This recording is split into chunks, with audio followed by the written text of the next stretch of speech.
ഞാൻ ഫഹീമ, ചേലേമ്പ്ര സ്വദേശിയാണ്. ഇന്ന് ഞാൻ ഒരു 11 വർഷത്തിന് ശേഷം BSc കെമിസ്ട്രി ബിരുദധാരി എന്നൊരു പദവി കിട്ടിയത് എനിക്ക് ഇന്നാണ്. ഇത്രയും വർഷം കാത്തിരുന്നിട്ടാണെങ്കിലും അത് നേടാൻ കഴിഞ്ഞത് വലിയ സന്തോഷമുണ്ട്. കാരണം അത്രയും ഞാൻ അതിനു വേണ്ടിയിട്ട് നടന്നിട്ടുണ്ട് യൂണിവേഴ്സിറ്റിയിൽ.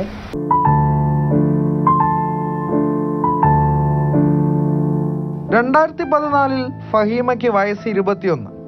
അന്ന് പേരിനൊപ്പം ബിരുദവും ചേർക്കേണ്ടതായിരുന്നു. എന്നാൽ വിധി മറ്റൊന്നായി. ഉത്തരക്കടലാസും പരീക്ഷാഫലവും തേടി കാലിക്കറ്റ് സർവകലാശാല പരീക്ഷാഭവനിലെത്തിയപ്പോൾ നിങ്ങൾ പരീക്ഷ എഴുതിയിരുന്നോ എന്നായിരുന്നു ചോദ്യം. അന്ന് തുടങ്ങിയ പോരാട്ടമാണ്. പലതവണ പല കാരണങ്ങളാൽ പറഞ്ഞു മടക്കി അയച്ചപ്പോഴും രേഖകളുമായി ഫഹീമ യൂണിവേഴ്സിറ്റിയുടെ കവാടം കയറിക്കൊണ്ടേയിരുന്നു. 2019 ഹിയറിങ്ങിന് വിളിച്ചത്. വിളിച്ച സമയത്ത് നമ്മൾ അവിടെ ചെന്നു സംസാരിച്ച സമയത്താണ് ഞാൻ എൻ്റെ ആൻസർ ഷീറ്റ്സ് അവിടുന്ന് മിസ്സിങ് ആയിട്ടുണ്ട് എന്നുള്ള വിവരം അറിയുന്നത്.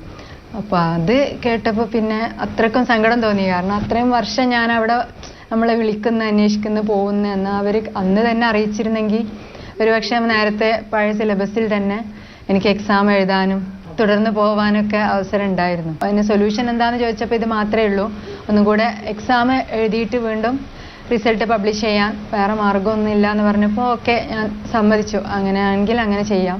പക്ഷേ കൊറോണ വന്ന കാരണം ആ വർഷം ഒന്നും നടന്നില്ല. അങ്ങനെ നെക്സ്റ്റ് സ്റ്റാൻഡിങ് കമ്മിറ്റിയിൽ വെക്കും എന്നായിരുന്നു. പിന്നെ ഓരോ തവണ വിളിക്കുമ്പോഴും സ്റ്റാൻഡിങ് കമ്മിറ്റിയിൽ വെച്ചിട്ട് ഡിസിഷൻ ആയിട്ടില്ല, അങ്ങനെ ഓരോ കാരണങ്ങൾ പറയും.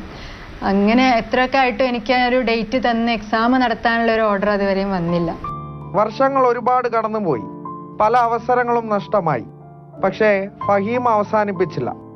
ഒടുവിൽ VCയുടെ ഇടപെടൽ. 32 വർഷങ്ങൾക്കിപ്പുറം ആ ചുവപ്പ് നാടയുടെ കെട്ടഴിഞ്ഞു.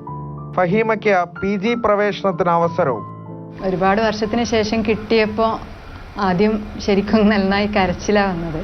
ഇത്രയും നമ്മൾ നടന്നാൽ തന്നെ ഒരുപാട് തവണ നമ്മൾ പ്രതീക്ഷിച്ചിങ്ങനെ നിൽക്കുന്ന സമയത്ത് അവർ വേറെ എന്തെങ്കിലും പറഞ്ഞിട്ട് ലാഗാക്കും. അപ്പോൾ വീണ്ടും നിരാശയാണ് വരാറ്. പക്ഷേ ലാസ്റ്റ് ഇത് കിട്ടിയപ്പോൾ ഒരുപാട് സന്തോഷം തോന്നി. ഇപ്പോൾ കൂടാതെ അത് തുടർന്ന് പഠിക്കാനുള്ള അവസരം കൂടെ ആയപ്പോൾ ഒന്നും കൂടെ സന്തോഷം കൂടി.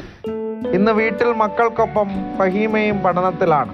ഒരുപക്ഷെ ഞാനന്ന് പോയിട്ടില്ലായിരുന്നെങ്കിൽ എൻ്റെതും പലരുടെയും പോലെ ഒരു ഫയലിൽ കെട്ടിക്കിടക്കുന്ന ഒരു ജീവിതമായിട്ട് പോവായിരുന്നു. പക്ഷെ എനിക്കതിന് താല്പര്യമില്ലായിരുന്നു. എനിക്ക് എന്തായാലും പഠിക്കണം, അന്നുള്ള അതേ ആർജവത്തോടെ മുന്നോട്ട് പോകണം എന്നുള്ളൊരു ആഗ്രഹമുള്ളതുകൊണ്ട് മാത്രമാണ് ഇതിന് വേണ്ടിയിട്ട് പ്രയത്നിച്ചത്.